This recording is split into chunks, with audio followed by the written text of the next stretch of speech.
How many of you have had a day where you've just got out of bed on the wrong side a bit and then had a really hectic day and have been running around everywhere and I've got 20,000 things on your mind. Yeah.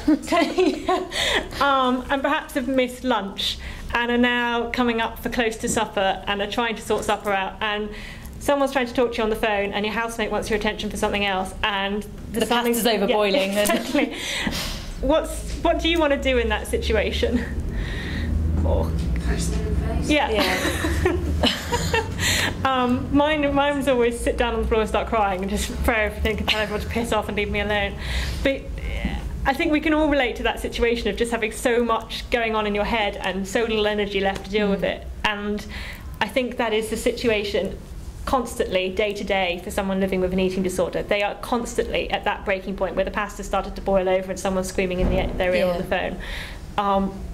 And if you can keep that in mind, every little thing that you say that flicks the switch is just the tiniest. It could be insignificant to them as well, but it's just that everything is adding up, and anything that you're adding on the top of it is, I don't know what, like a and I think a match. I think also that sometimes with me I found that people would say things that in my head I knew weren't that bad, but it gave me an excuse to be really pissed off, and it gave me an excuse to kind of let off some steam a little bit, because everything was like so secretive and I was trying to keep everything so together, you know, on the outside to show people that things were okay a lot of the time. The minute that I kind of almost had an excuse to go, everything's just way too much and I'm really, really angry, I kind of grabbed it to a degree.